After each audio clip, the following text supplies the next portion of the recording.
You think a janitor can fix this? Evelyn Cross's voice sliced through the air like glass under tension. Every word dipped in venom as she gestured toward the sputtering machine on the conference table. The polished chrome device sparked weakly, its blue lights flickering in protest.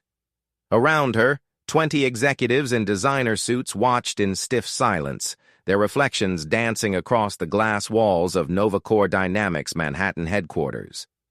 Evelyn's diamond bracelet caught the sterile LED glow as she theatrically pinched her nose. "God, you even smell like the subway," she added, her tone sweetly cruel. Marcus Hale froze at the doorway, still holding 2 black trash bags in his rough, calloused hands. For a heartbeat, the only sound in the vast boardroom was the faint buzz of the broken propulsion core that had brought the company to its knees. Evelyn rose from her leather chair, the staccato rhythm of her red heels echoing across marble floors that cost more than Marcus's yearly rent. She moved closer until he could smell her perfume, a cold floral mix of wealth and contempt. "Here's my deal," she said softly enough that the silence made every syllable land like a slap. "You fix this $3 million propulsion unit that a team of MIT and Stanford engineers couldn't repair, and I'll marry you right here in this room." She snapped her manicured fingers inches from his face. "When you fail, and you will fail, security will escort you out permanently." The laughter that rippled through the room wasn't loud, but it was sharp. Marcus stood still, trash bags still dangling from his fists. A man accidentally caught between the world of janitors and the kingdom of gods who built empires from algorithms. The air smelled of ozone and mockery. Novacore Dynamics towered 40 stories above the Hudson, a glass monolith to New York's obsession with innovation. From its rooftop garden, you could see the city's arteries, bridges, trains, lights, all pulsing with ambition. Novacore wasn't just another tech company. It was the name whispered in every venture capital meeting from Soho to Tokyo. They had built the city's first fleet of autonomous air courier drones, machines that promised to transform logistics forever. And now their crown jewel, the EtherCore propulsion system, sat lifeless on the table, a monument to hubris. Evelyn Cross had risen to power by building machines and breaking people. At 36, she was the youngest CEO in Novacore's history, her reputation a cocktail of brilliance, cruelty, and immaculate fashion.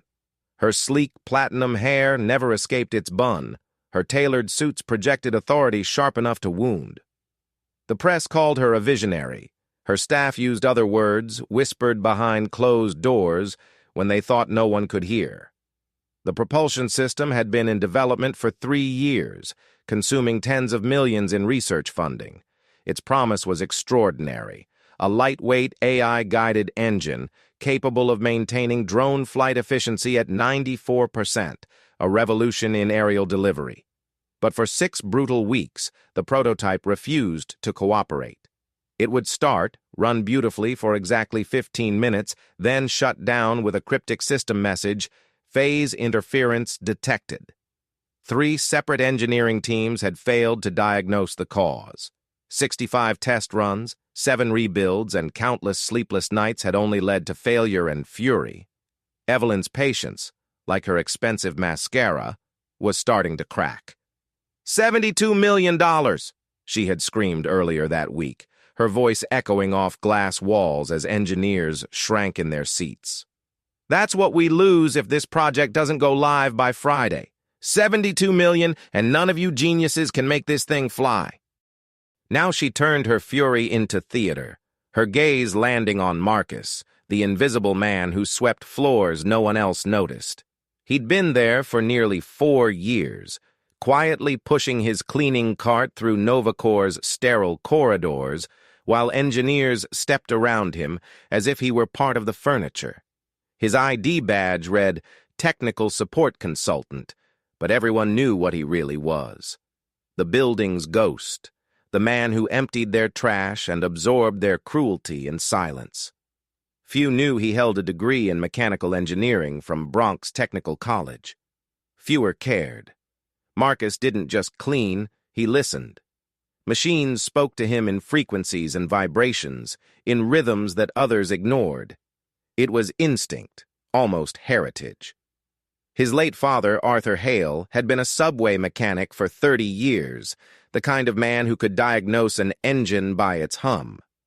Marcus had grown up among the scent of grease and electricity, learning that machines, like people, told the truth if you bothered to listen. But NovaCore wasn't a place that listened. It was a place that talked loudly, arrogantly, endlessly, until everyone who wasn't rich, brilliant, or cruel enough learned to fade into the background. That day, the boardroom's oxygen seemed to thin as Evelyn's words burned through it. The executives stared at Marcus as if he were an insect that had wandered into a cathedral. Behind her, the EtherCore prototype shimmered under harsh light, a mechanical heart waiting for resurrection. Evelyn's lips curved into a predatory smile. "So, Mr. Hale, do you accept my challenge? Or should we have maintenance clean you up next?" Marcus looked down at his calloused hands, the faint grease stains that never washed away, and then up at the machine. Somewhere deep inside, something old stirred a mix of anger, pride, and the echo of his father's voice. "Engines don't care about your title, son. They just need someone who listens." He met Evelyn's gaze. "I'll fix it." The laughter stopped. For the first time, someone had spoken to her without fear. Her smile faltered, just slightly, as if she couldn't decide whether to mock or admire the audacity. "Then by all means," she said, stepping aside with theatrical grace. "Let's see what the janitor can do." The moment hung heavy in the sterile air. Outside the glass walls, New York shimmered cold, bright, indifferent. Inside, a man with a mop and a buried genius had just set the first spark to a revolution. NovaCore Dynamics rose above Manhattan's skyline like a monument to the arrogance of modern genius. Its facade of mirrored glass caught the sunlight and scattered it across the Hudson, reflecting not just the city's ambition, but its obsession with progress at any cost. Inside, the building pulsed with the quiet hum of machines and the restless energy of people who believed they were building the future. Every corridor smelled faintly of ozone and espresso. Every surface gleamed with sterile perfection. Evelyn Cross ruled this glass empire like a monarch born for command. Her office, suspended above the city on the 40th floor, was a shrine to precision. No clutter, no softness, no evidence of uncertainty. The skyline stretched behind her like an obedient army of steel and light. At 36, Evelyn was the youngest CEO in NovaCore's history, her rise fueled by a combination of technical brilliance, merciless strategy, and the kind of charisma that made investors hand over millions without asking for guarantees. The tabloids called her the Ice Architect. Her staff whispered a simpler truth. Evelyn didn't lead people. She engineered them. NovaCore itself was the beating heart of America's next-generation robotics industry. Its EtherCore division, housed in a wing of laboratories that looked more like art museums than engineering spaces, was meant to redefine urban logistics. Their crowning achievement, the EtherCore Propulsion Unit, was designed to power autonomous courier drones capable of delivering across the city faster than any ground vehicle could dream. The prototype was beautiful. Sleek titanium housing, AI-managed efficiency, and the promise of 94% continuous flight optimization. In theory, it was the kind of breakthrough that could make cities smarter, cleaner, faster. In practice, it was a $3 million paperweight that refused to stay operational longer than 15 minutes. The problem wasn't lack of brains. NovaCore was an ecosystem of overpaid prodigies alumni from MIT, Harvard, Columbia, and Tokyo Tech each, with resumes polished to brilliance and egos to match. But after 6 weeks of failures, even the brightest minds had begun to crumble. The boardroom had become a morgue of ambition. Every morning, Evelyn's meetings grew louder, her temper shorter. She paced like a predator while her executives squirmed under her scrutiny. $72 million, she had thundered one morning, her voice ricocheting off marble and glass. That's the cost of failure. That's the difference between us becoming a global name or a cautionary tale on CNBC. Coffee cups accumulated on the conference table like geological layers, each one marking another failed attempt to fix the problem. The engineers, usually smug in their technical superiority, now looked hollow-eyed and desperate. Diagnostic screens displayed the same blinking message they'd seen for weeks. Phase interference detected. No one knew what it meant.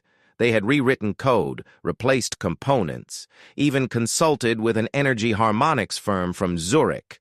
Nothing worked. Novacore's board meetings became rituals of blame, and Evelyn, ever the high priestess of control, looked for new sacrifices to feed the company's pride. Somewhere between the espresso machines and the marble staircases, Marcus Hale became her next target. He was convenient, unthreatening, invisible, the kind of man who could be humiliated without consequence. On paper, he was a technical support consultant. In reality, he cleaned floors, fixed door locks, and made sure the automated waste systems didn't clog. He was also, though no one cared, a trained mechanical engineer with an unshakable fascination for engines that breathed. He saw mechanical systems not as cold assemblies of parts, but as living things that whispered their pain through vibration and tone. It was the kind of instinct you couldn't teach, and the kind of talent no one at Novacore had noticed. The irony was cruel.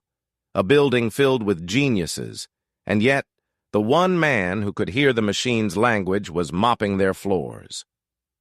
Novacore's culture didn't allow for humility. Its employees wore exhaustion like medals, their lives measured by key metrics lines of code written, patents filed, hours billed.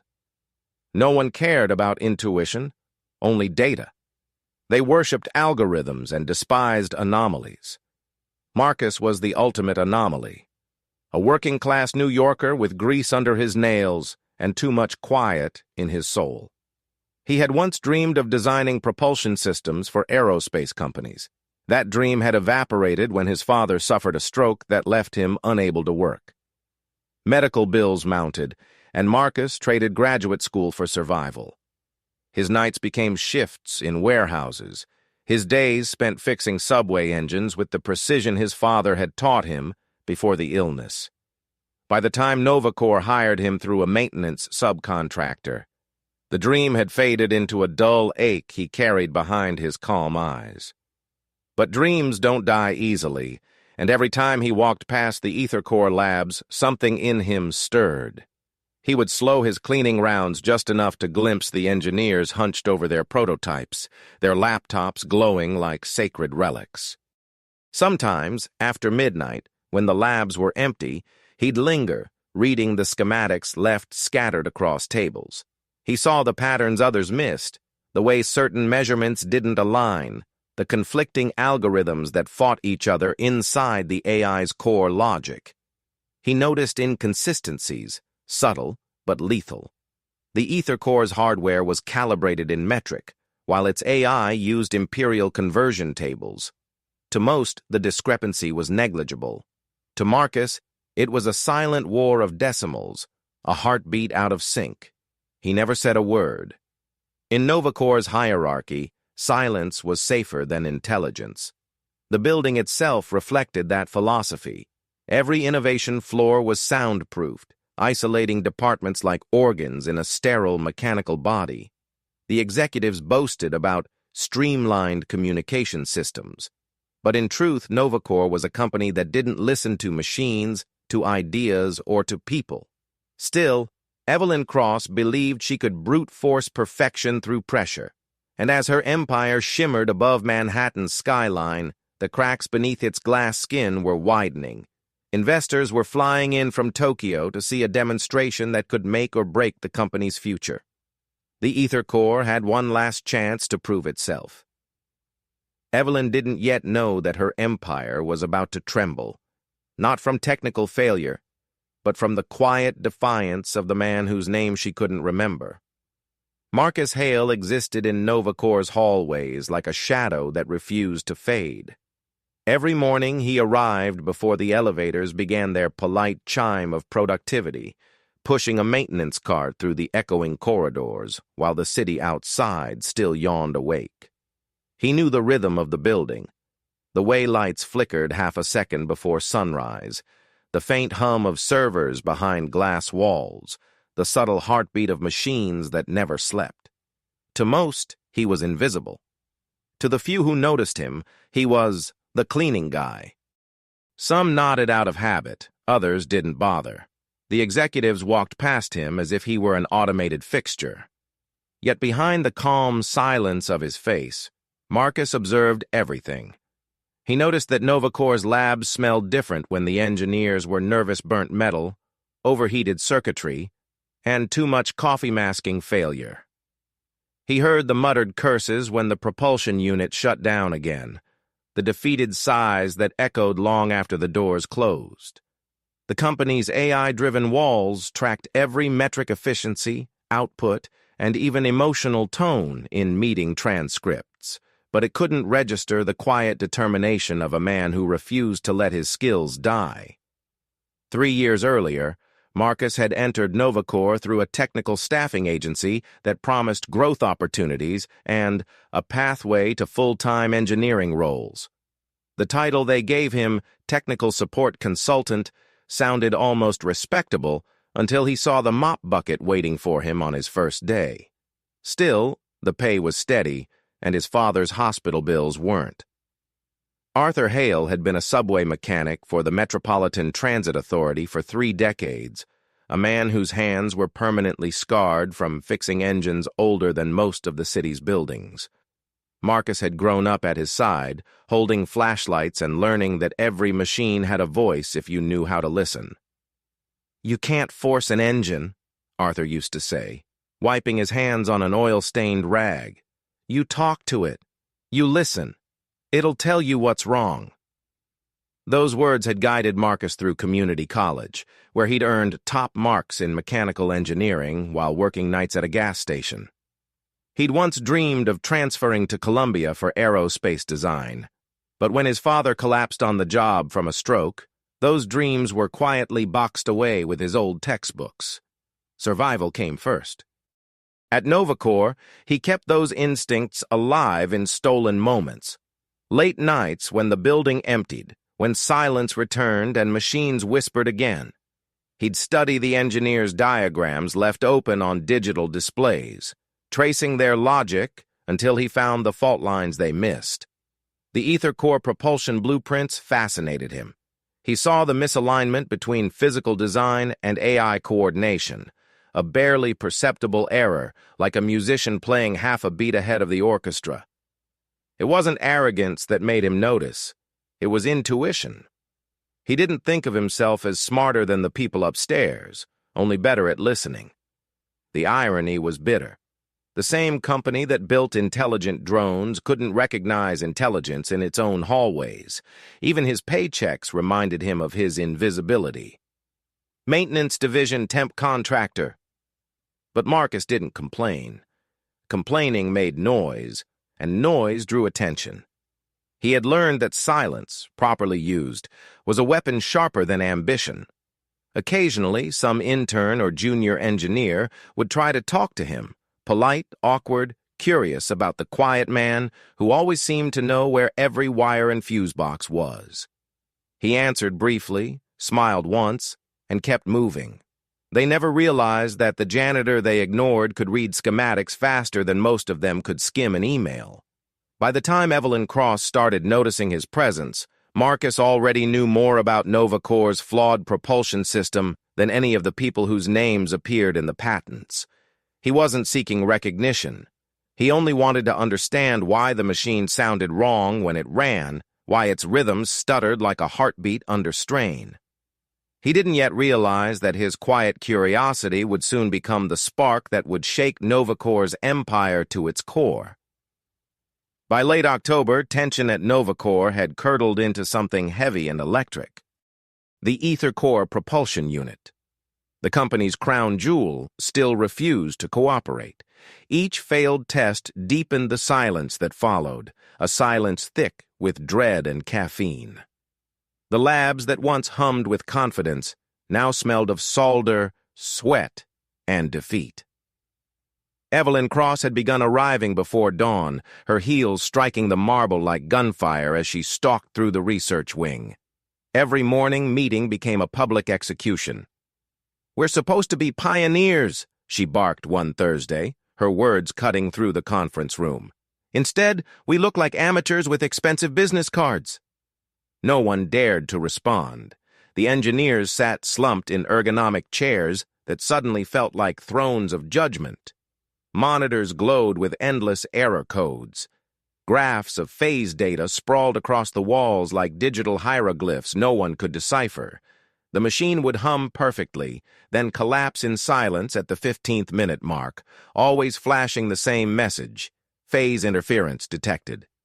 Evelyn's patience was eroding faster than Novacore's stock value. Investors were growing restless, and one in particular, Kyoto Robotics, a Japanese conglomerate renowned for precision manufacturing, was demanding results before releasing their $90 million partnership investment. The delegation was due to arrive in less than a week, led by their CEO, Kenji Watanabe, a man whose reputation for perfection bordered on myth. His presence meant that failure was not an option. Alongside him would travel Dr. Aiko Tanaka, an engineering legend whose innovations in magnetic levitation and microthrust systems had redefined aerospace design. She was known for two things: her surgical intellect and her intolerance for excuses. Even Evelyn, who commanded boardrooms with icy arrogance, felt a flicker of unease at the thought of facing her. The coming demonstration was make or break. Novacore's entire future funding, reputation, and control of the city's logistics network balanced on whether the Ether Core could stay alive for more than 15 minutes. Behind the glass walls of the upper floors, panic wore expensive suits. Down below, Marcus Hale mopped quietly, the building's anxiety resonating through its steel bones. He had heard enough fragments of conversation to understand what was happening. The engineers were drowning in data, but none of them were listening.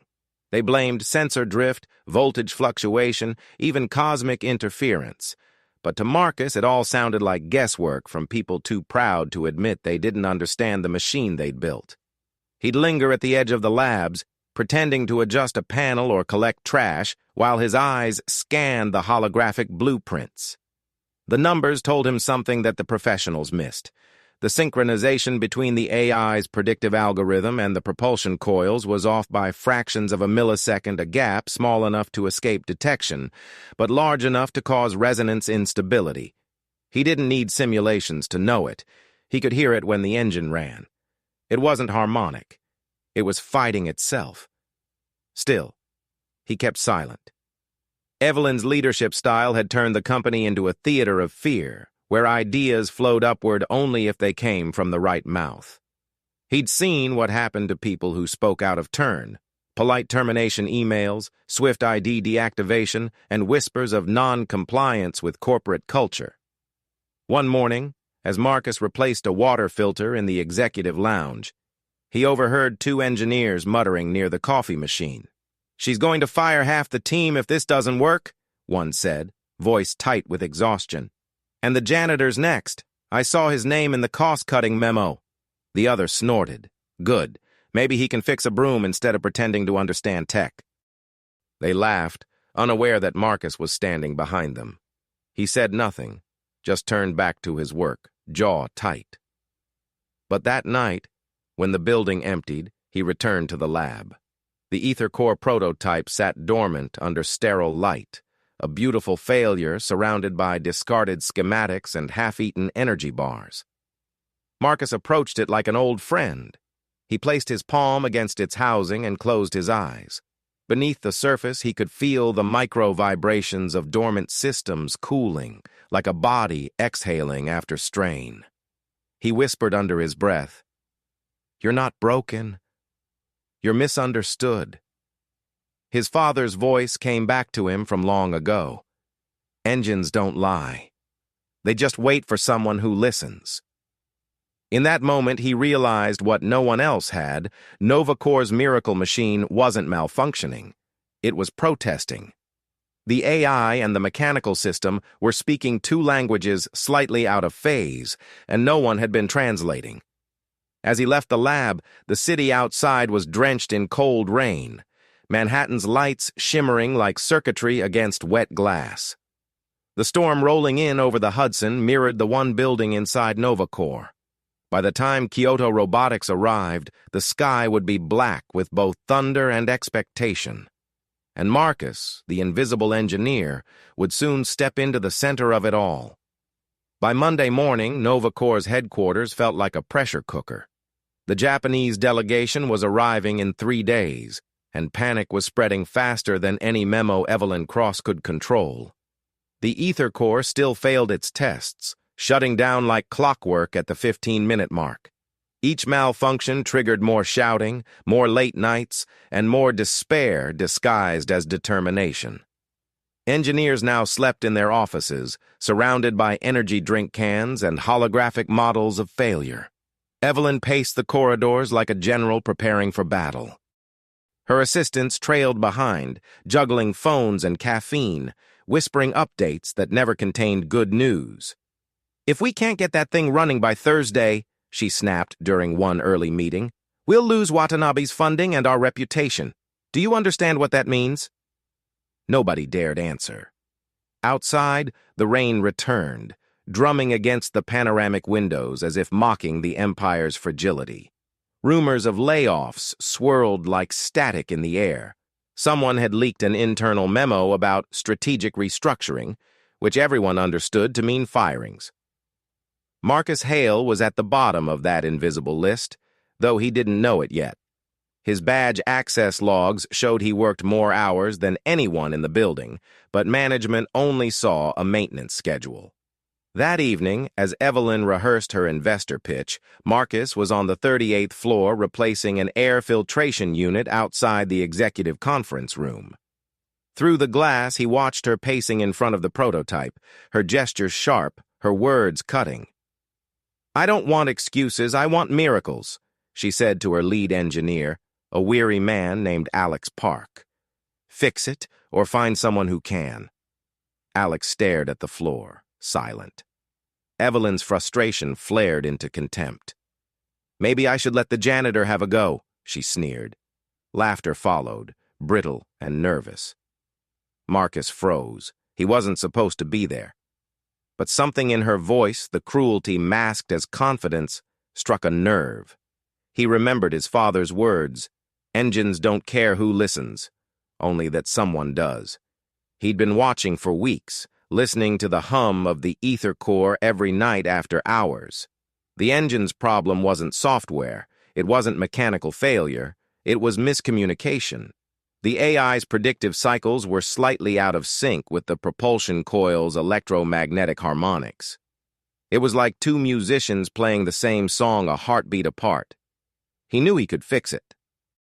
But he also knew that stepping forward would mean ridicule, maybe unemployment. Then fate made the choice for him. The next morning, the Ether Core test ended in disaster. The unit overheated, shorted the lab's circuit breakers, and filled the floor with smoke. Fire suppression systems triggered, drenching millions of dollars in equipment. The footage went viral internally within minutes. Evelyn's fury reached its breaking point. That afternoon, she called an all-hands meeting in the central auditorium. 200 employees crammed into tiered rows under the cold glow of corporate lighting. At the front, the Ether Core prototype sat on a steel platform, its casing still streaked with soot. The Japanese investors had just arrived and sat silently in the front row. Watanabe stoic, Dr. Aiko Tanaka expressionless, her pen poised over a notebook. "We face our defining moment," Evelyn began, her voice amplified and brittle. "This company stands on the edge of collapse. Our engineers have failed to solve the problem. Therefore, effective immediately, We are initiating cost reduction protocols. All non-essential staff will be terminated by week's end." The air thinned. Someone gasped quietly. Marcus stood in the back near the emergency exit, invisible as always. Then something inside him broke. His hand rose. "Ma'am," he said, his voice calm but steady. "I think the issue isn't with the software or hardware.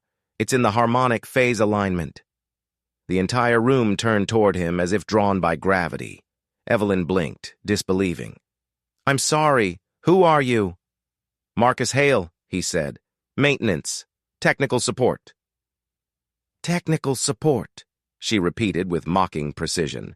"And you're saying you can fix what MIT and Kyoto Tech graduates couldn't?" Her laughter was soft but merciless. The crowd followed. Yet Dr. Tanaka's eyes narrowed with interest. She tilted her head slightly, studying Marcus as if he were a problem worth solving. Evelyn smirked. "All right then, Mr. Hale," she said, stepping away from the podium. "Let's make this interesting. You have 2 hours to fix the ether core, right here, in front of all of us. If you succeed, I'll promote you. If you fail, you're done. Deal?" A murmur rippled through the audience. Security guards appeared near the doors, as if to punctuate her words. Marcus hesitated, then nodded once. "Deal." Evelyn's grin widened, a predator sensing blood. "Excellent," she purred. "Let's give our janitor a chance to make history or a fool of himself." Dr. Tanaka rose slowly, adjusting her glasses. "I will supervise," she said. Her tone was calm, neutral, but her presence turned the moment into something else, a test, not a joke. Evelyn didn't realize it yet, but the narrative she thought she controlled had just shifted. The janitor she mocked was about to become the center of the storm she'd created.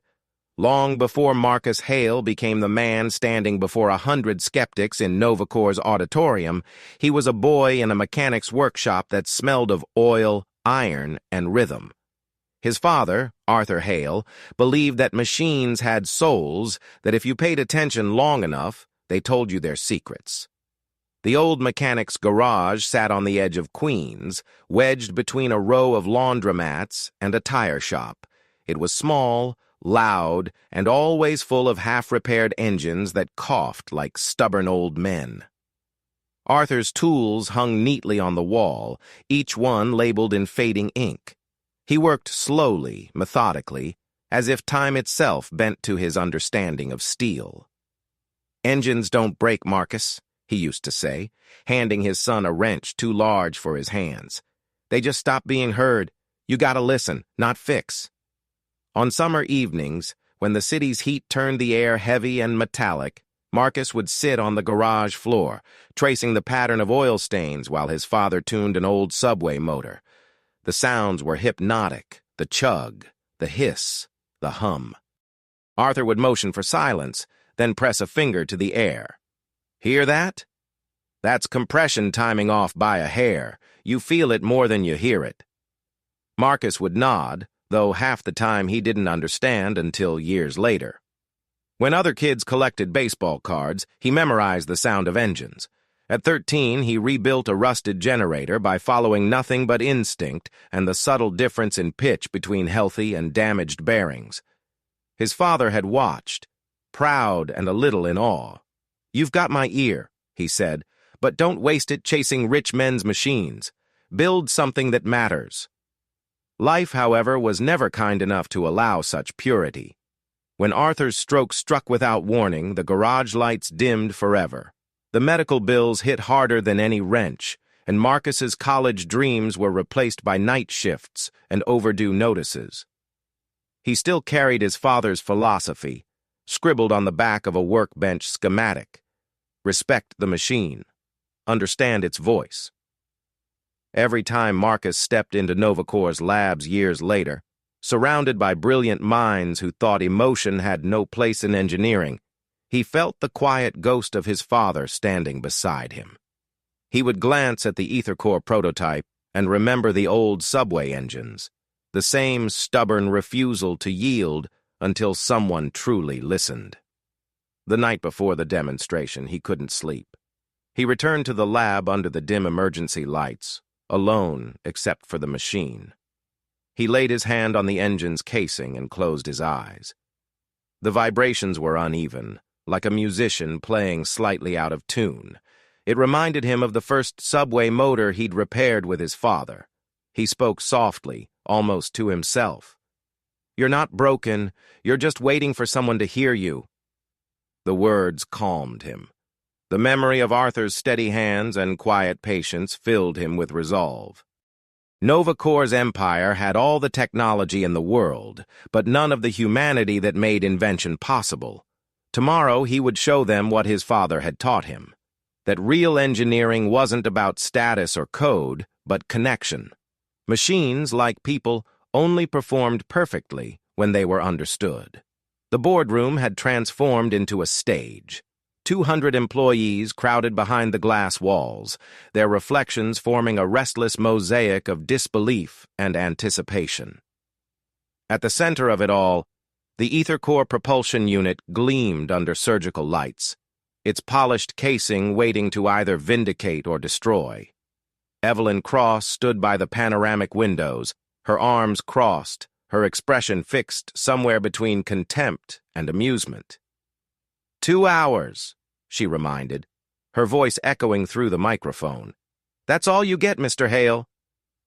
Marcus didn't respond. He was already studying the machine, hands resting lightly on its frame like a musician preparing to tune an instrument. The murmurs quieted as he closed his eyes.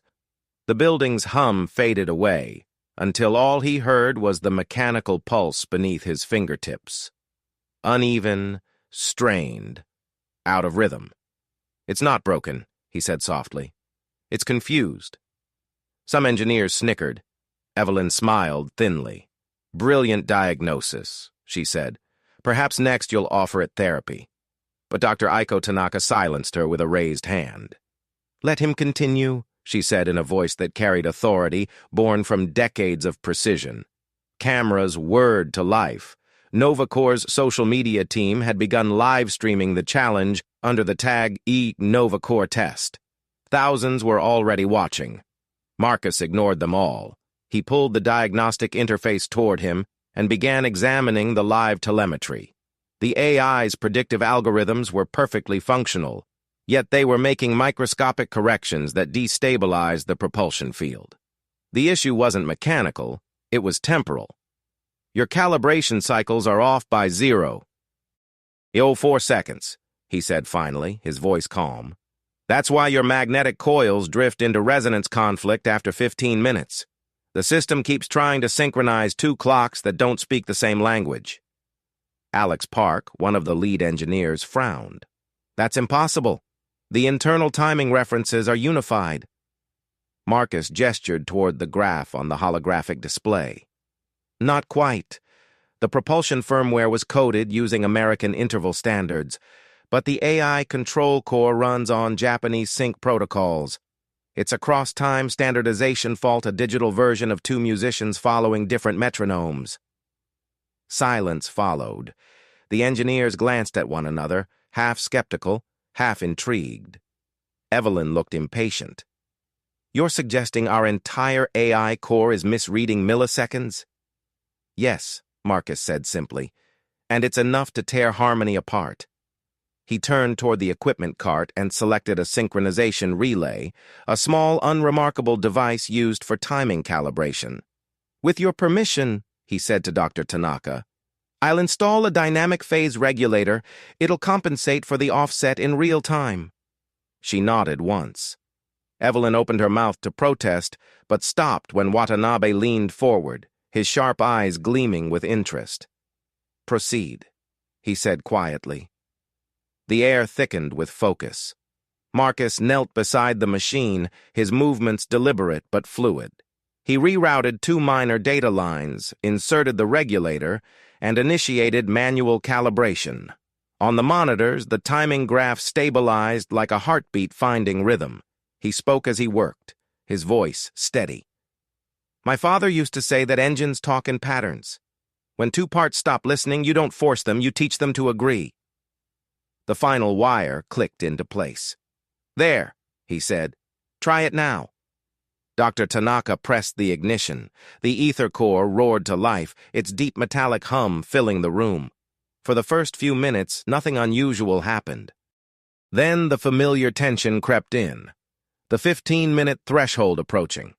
The engineers leaned forward, waiting for the inevitable failure. But this time, the sound held steady. The hum smoothed into a low, harmonious vibration. Temperature levels remained constant. Diagnostic lights turned green one by one until the display was a wall of success. 15 minutes passed, then 20, then 30. No shutdown, no error. The room erupted in gasps and murmurs. Dr. Tanaka's pen froze mid-air. Evelyn's confident smile cracked, replaced by disbelief. "How?" she whispered. Marcus stood, wiping a thin sheen of sweat from his forehead. "You were measuring precision," he said quietly, "but what you needed was balance." The machine purred behind him, alive and whole. On social media, the viewership count exploded. Engineers, investors, and journalists tuning in as Novacore's Janitor achieved what no one else had. Dr. Tanaka turned toward the crowd. "The test is complete," she declared, "and the result is flawless." In that instant, Marcus Hale stopped being invisible. The building that once ignored him now stood in awed silence, realizing that the man they'd mocked had just restored not only a machine, but their entire empire's pulse. The sound that filled the boardroom was unlike anything Novacore had ever heard, steady, resonant, almost musical. The ether core engine, once a symbol of failure, now sang with mechanical grace. Its harmonics rippled through the floor, a deep, balanced vibration that seemed to align with every heartbeat in the room. The machine's once fragile rhythm had transformed into perfect synchronization. Marcus Hale stood beside it, one hand resting on the casing, his expression calm but resolute. The hum of success replaced 6 weeks of humiliation, confusion, and panic. Across the room, Dr. Aiko Tanaka bent over the diagnostics panel, scanning the data with the precision of a surgeon. Stabilized power draw at 98. 7% efficiency, she said, disbelief threading her usually steady voice. Temperature normalized. Coil alignment nominal. No phase deviation detected. She looked up at Marcus. "It's flawless." Evelyn Cross, who had been poised at the edge of the room like a coiled serpent, went utterly still. Her eyes darted between the readings, the machine, and the man she had mocked in front of 200 people. The investors sat frozen, the only sound the rhythmic whir of the engine's perfectly balanced turbines. Kenji Watanabe exhaled through his nose, a soft sound of astonishment. "Incredible," he murmured. A self-correcting equilibrium loop without a full reprogram. His translator scribbled furiously beside him, already drafting the report that would ripple through Japan's tech world by morning. Dr. Tanaka, never one for empty praise, turned to Marcus. "Explain your solution." "The AI and propulsion hardware were out of sync," Marcus replied, his tone steady. "You had 2 systems trying to lead each other instead of keeping tempo. I didn't change either. I just gave them a shared rhythm." He pointed to the small phase regulator now integrated into the circuit, an unremarkable piece of hardware worth maybe a few $100s. That component bridges the timing gap dynamically. The AI stops fighting to predict, and the coils stop trying to correct. Harmony instead of dominance. Tanaka nodded slowly. "You taught the machine to listen." Marcus smiled faintly. "That's all engineering really is." The applause started softly, almost uncertainly, from the back rows one of the younger programmers clapping in disbelief. Then another joined. Within seconds, the sound filled the room. Even the security guards standing by the exits allowed themselves brief smiles. Evelyn didn't clap. She stared at Marcus as if trying to process the impossible. The janitor had just saved her company on live broadcast. The live stream metrics were already spiking over 60,000 viewers and climbing. Engineers across the world were commenting in real time, analyzing Marcus's fix, debating the implications, calling it the Ether Core miracle. In the corner of the screen, hashtags multiplied like wildfire. Janitor Genius. Nova Core Reborn. Listen to machines. Dr. Tanaka raised a hand for silence. "Let's complete the final verification," she said. "Run the propulsion transfer to field simulation." At her signal, the engine's energy output rerouted through the lab's test conduit, powering a prototype drone positioned on the terrace outside the glass walls. The drone, a sleek carbon construct designed for urban delivery, had been grounded for over a month. Now, under the fading New York light, its systems flickered awake. Its rotors spun with measured precision, lifting from the platform with no shudder or strain.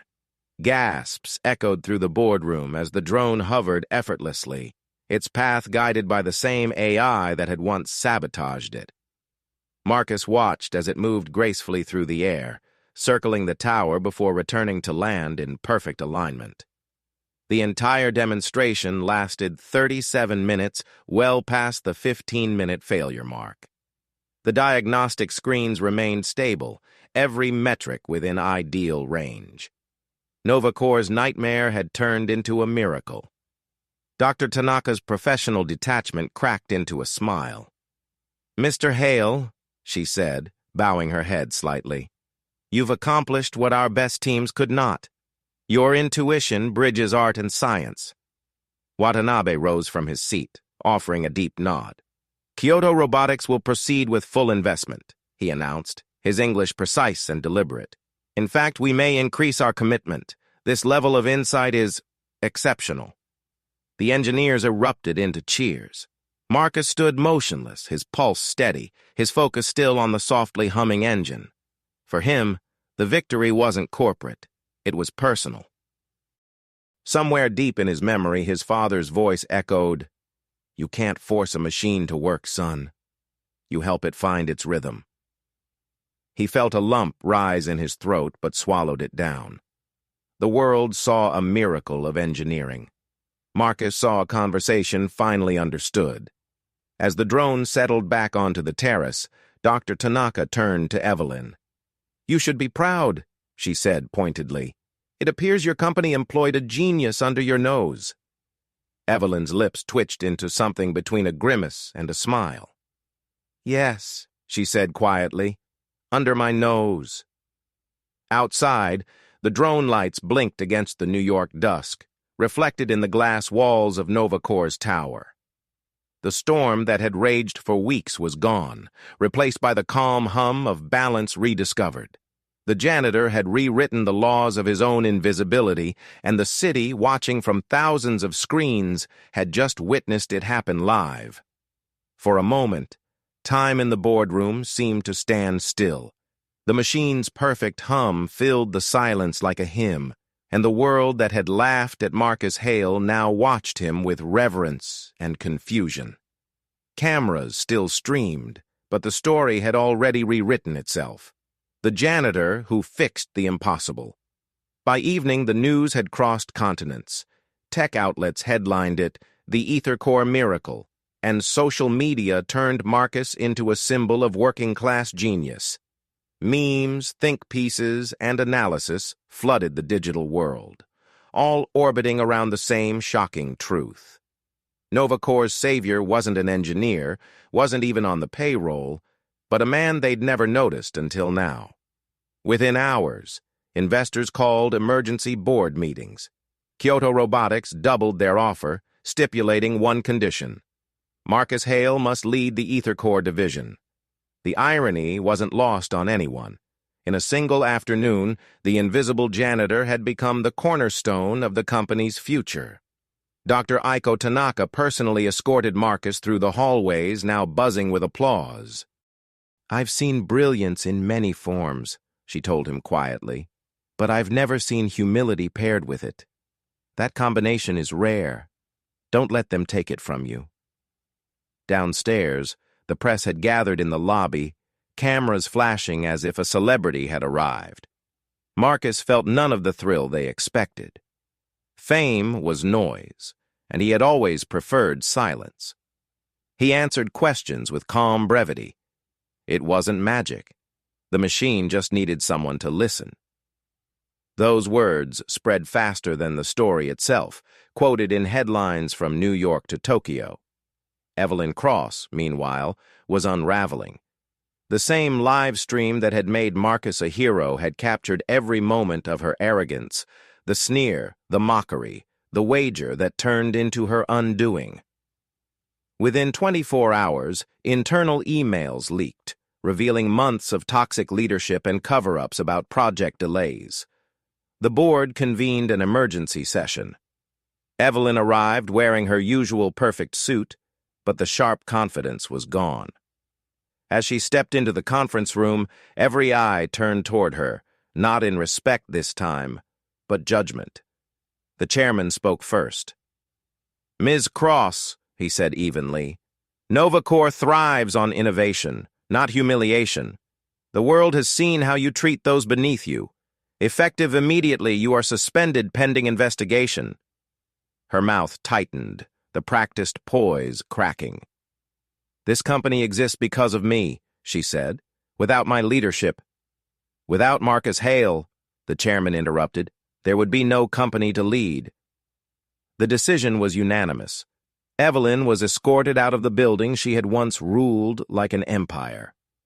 As she passed Marcus in the corridor, their eyes met for the first time without the barrier of hierarchy. There was no venom now, only something that looked like regret, or perhaps disbelief that the world had shifted so suddenly. "You're welcome," she muttered, her voice low, brittle. Marcus didn't respond. There was nothing left to say. In the days that followed, NovaCore underwent a transformation. The janitor's badge on Marcus's uniform was replaced with a new one, Director of Systems Integrity. His office overlooked the same skyline he used to clean after hours. But Marcus didn't redecorate. The walls stayed bare, the desk clean, the hum of machines his only music. Reporters wanted stories of triumph. He gave them stories of mentorship. "My father taught me to listen," he said in every interview. "The machine just reminded me why." Dr. Tanaka stayed in New York for several weeks, helping integrate his design fix into the company's production systems.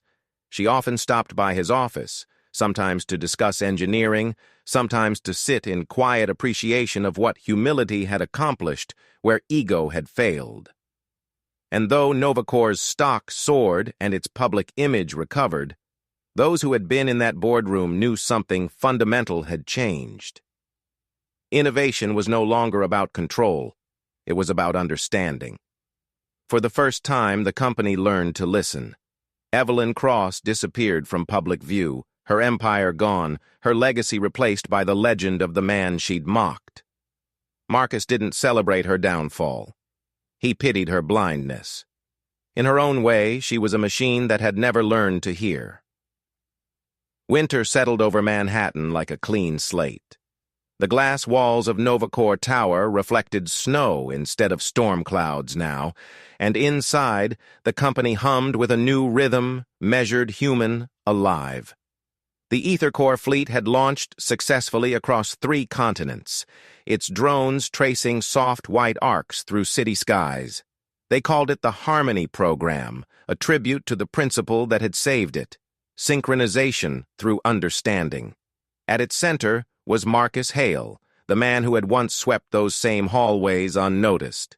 Now his name was etched onto the glass doors of the R&D wing. Director of Systems Integrity, Marcus Hale. Yet he never acted like a director. He arrived early, still wearing the same worn jacket he'd owned since his maintenance days. He greeted the cleaning staff by name. When engineers hit a wall, he didn't scold, he listened. The culture that had once thrived on fear now breathed collaboration. The board had learned that leadership by intimidation could produce compliance but never brilliance. And when Dr. Aiko Tanaka returned to Japan, she left behind a final note on his desk. Harmony isn't the absence of conflict. It's the mastery of balance. You've mastered both. Evelyn Cross's story ended more quietly. After her suspension became termination, she vanished from the press. But months later, Marcus received an email brief, unsigned, but unmistakably hers. You were right. I never listened. Thank you for showing me how. He didn't reply. Some things didn't need answers. Instead, he printed it, folded it once, and placed it in his drawer beside a photograph of his father standing in front of the old garage, grease on his hands, pride in his eyes. Every night before leaving his office, Marcus would look at that photo, the city lights glimmering behind it. The world saw him as a miracle worker, a symbol of genius rising from obscurity. But he saw himself as a messenger of something simpler, the truth his father had given him. That understanding was the purest form of intelligence. On the one-year anniversary of the EtherCore launch, NovaCore hosted a public celebration at their rooftop garden. Drones filled the air in a synchronized display, their lights choreographed to a gentle harmonic pulse. The crowd erupted in applause as Marcus stepped up to the podium, his calm presence commanding the kind of respect no title could buy. Machines, he said, his voice even, are mirrors. They show us who we are, how we lead, how we listen, how we respond. We built EtherCore to be efficient, but it became powerful only when it found balance. That's not technology. That's humanity. The applause was long, heartfelt. Among the crowd were the janitors, technicians, interns, and engineers who once walked past him without a glance. Now they stood shoulder to shoulder, proud of what they'd built together. As the celebration wound down, Marcus stepped away from the podium and looked toward the horizon where the city met the river. Snow fell lightly, illuminated by the drones gliding overhead. For a moment, the world seemed still perfectly in tune. He smiled to himself, whispering words only he could hear. I fixed it, Dad. And as the EtherCore engines thrummed gently above the city, their sound was no longer the noise of progress. It was the music of redemption.